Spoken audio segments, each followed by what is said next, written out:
Good morning everyone, welcome back to my channel. আজকে রবিবার আর আমরা এখন সকালবেলা, এখন 6টা বাজে, 7:30 বাজে। তো আমরা সকালবেলা এখন রেডি হয়ে বেরিয়ে যাচ্ছি। আমরা যাচ্ছি তারাপীঠে। আর আমাদের হাওড়া থেকে ট্রেন হচ্ছে 10:40-এ, কিন্তু আমাদের মানে ট্রেনের অবস্থা এতটাই খারাপ যে আমাদের এত সকাল সকাল বেরিয়ে যেতে হচ্ছে। 7:30 কি 7:10 মতো বাজে। তাই আমাদের এত সকাল সকাল বেরিয়ে যেতে হচ্ছে যে যদি ট্রেন মানে লেট থাকে তাহলে যাতে আমাদের ট্রেনটা মিস হয় বাস থেকে।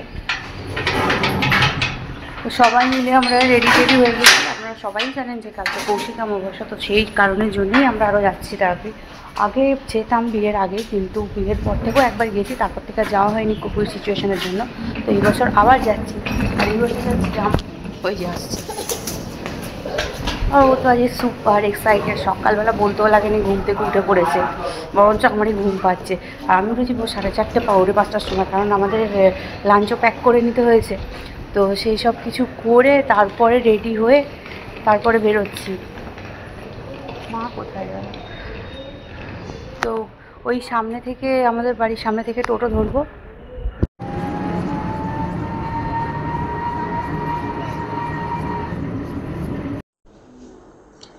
স্টেশন আসার সঙ্গে সঙ্গেই আমরা ট্রেন পেয়ে গেছি, তাই আমাদের খুব বেশি ওয়েটও করতে লাগেনি।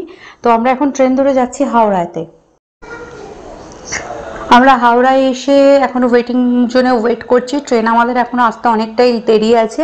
তো এসে আমরা হালকা কিছু ব্রেকফাস্ট করে নিচ্ছি, কারণ সকালবেলা বাড়ি থেকে স্টেপ চা খেয়েই বেরিয়েছিলাম। ডাম্পুর জন্য একটা বার্গার কেনা হয়েছে, তো ওকে বার্গার দিচ্ছি। ও সব পুরো বার্গারটা ও খাবে না, যদিও যেটুকু খাবে, তারপর বাকিটা আমরা যে কেউ একজন খেয়ে নেবো। এখন 10টা বাজে আর আমাদের কবিগুরু এক্সপ্রেস দিয়ে দিয়েছে, অনেক তাড়াতাড়ি দিয়েছে। সেই আর ওই যে পিছনে বিশ্বজিৎ আসছে, এই পাশে মা আছে, আর এই যে ডাম্পু তো ভীষণ এক্সাইটেড কখন ট্রেন দেবে। আসলে এসে গেছি তো অনেকক্ষণ আমরা, তো ভীষণ এক্সাইটেড ছিল কখন ট্রেন দেবে। ট্রেন ফাইনালি দিয়ে দিয়েছে, এখনও ছাড়তে অনেকক্ষণ টাইম আছে। আস্তে আস্তে দেখে চল। তবে ওর এনার্জি, ওরে বাপরে বাপ, মানে ট্রেনে আস্তে আস্তে আমি ঘুমিয়ে পড়ছি এমন অবস্থা হচ্ছে। ও কন্টিনিউ ট্রেনে বকে গেল। পুরো নিউ কমপ্লেক্সে ট্রেন দিয়েছিল, হেঁটে পুরো এসছে। এখনও হেঁটে যাচ্ছে ট্রেন ধরতে।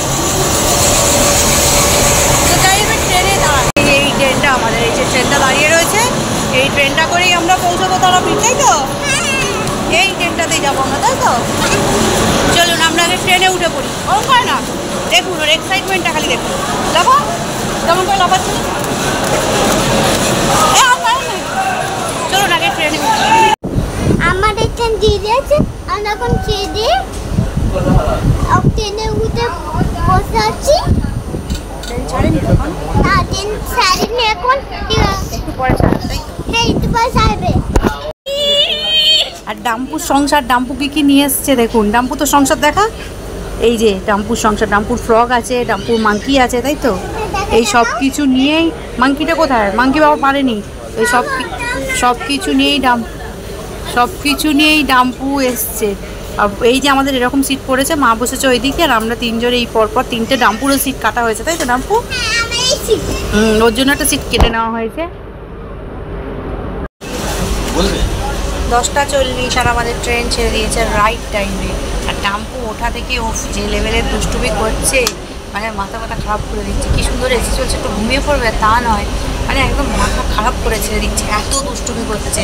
সেই মানে ওই ট্রেন থেকেই শুরু করেছে, এই ট্রেনে বলে নয়, ওই ট্রেন থেকেই শুরু করেছে। আমি ভেবেছিলাম যে অনেক সকালবেলায় উঠেছে, বাসের ট্রেনে উঠে ঘুমিয়ে পড়লো। ঘুমোনোর তো কোনো নামই নেই। সে উঠে দাঁড়িয়ে নেমে মানে যাচ্ছে তাই কাণ্ড করছে। এই দেখুন, ইউনিকর্ন,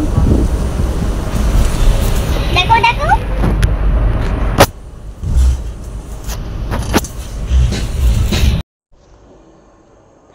বাইরের দৃশ্য দেখতে দেখতে আমরা বেশ অনেকটা রাস্তায় চলে এসেছি, কিন্তু ঠিক কতটা এসেছি সেটা ঠিক বুঝতে পারছিলাম না। বুঝতে পারলাম ঠিক তখনই যখন একজন বাউল শিল্পী ট্রেনে উঠলেন। ওনাকে দেখেই বুঝতে পারলাম আমরা বোলপুর চলে এসেছি।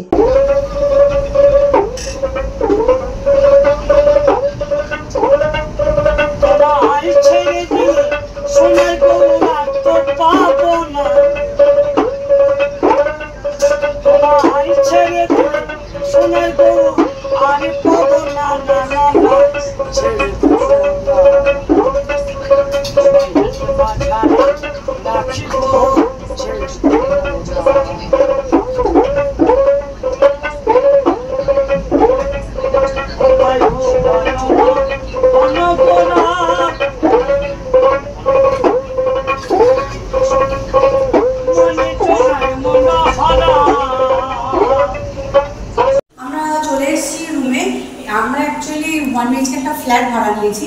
এই ফ্ল্যাটের ভাড়াটা কৌশিক অমাবস্যা বলে অনেকটাই বেশি, কিন্তু অন্য সময় আসলে অনেকটা কমেই পাওয়া যাবে। তো এখানে ঢুকেই এটা হচ্ছে একটা ডাইনিং এরিয়া।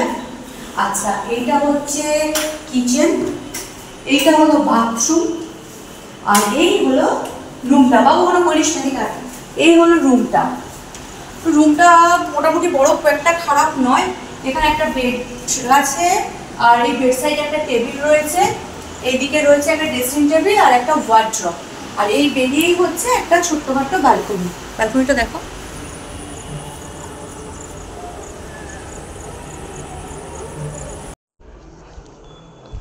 সন্ধ্যেবেলা ফ্রেশ হয়ে আমরা বেরিয়ে পড়েছি, আর আমরা এখন এসেছি মুন্ডমালিনী তলায়। যারা তারাপীঠে এসেছেন তারা প্রত্যেকেই জানেন যে এখানে মুন্ডমালিনী তলায় মায়ের মন্দির আছে।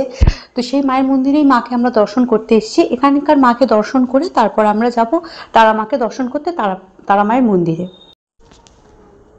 এই হলো তারা মায়ের মন্দির। কৌশিক অমাবস্যা উপলক্ষে প্রত্যেক বছরের মতো এবছরও মায়ের মন্দিরটা খুব সুন্দরভাবে সাজানো হয়েছে, অসাধারণ লাইটিং যাকে বলে। আর এত ভিড়, অমাবস্যা পড়েনি তবুও এত ভিড় যে এখানে পা গলানোর মতো জায়গা নেই।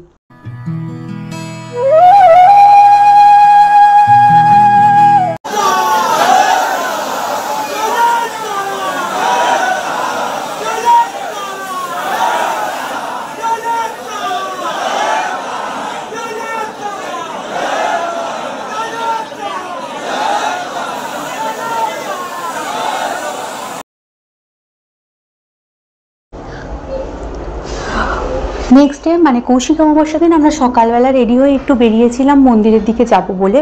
তো আগের দিন যে প্রচণ্ড ভিড় ছিল, তাতে আজ অমাবস্যার দিন যে ভিড় আরও দ্বিগুণ বেড়ে যাবে সে ব্যাপারে তো কোনো সন্দেহই থাকে না, কেন আমরা সকলেই জানি কৌশিক অমাবস্যায় কয়েক লক্ষ মানুষের সমাগম ঘটে তারাপীঠে। তো সেরকমই প্রচুর ভিড় ছিল অমাবস্যার দিন সকাল থেকে। আর এবার অমাবস্যাটা পড়েও ছিল খুব ভালো, ভোর 5:30 থেকে। তো বহু মানুষ মানে পুজো দেওয়ার জন্য লাইন দিয়েছিল। আমরা ওই দিন অমাবস্যার দিন পুজো দিতে পারিনি, আমরা পুজো দিয়েছিলাম তার পরের দিনকে। তো সকালবেলা আমরা মন্দিরের দিকে গিয়ে এসেছিলাম যে যদি নাট মন্দির থেকে মাকে একবার দর্শন করা যায়, কিন্তু তাও আমরা করতে পারিনি। নাট মন্দিরে এত প্রচণ্ড ভিড় ছিল যে আমরা নাট মন্দিরে উঠতেই পারিনি। আমাদের নিচ থেকেই মানে মন্দিরের নিচে খানিকক্ষণ দাঁড়িয়ে আমাদের ফিরে আসতে হয়েছিল। আর আগে কোভিড সিচুয়েশনের আগে আমরা যেতাম তারাপীঠে কৌশিক অমাবস্যায়, আর 7 থেকে 8 ঘন্টা লাইন দিয়ে আমরা পুজোও দিতাম। এবছর আমরা সেটা করিনি, আমরা অমাবস্যা পরের দিনকে আমরা পুজো দিয়েছিলাম।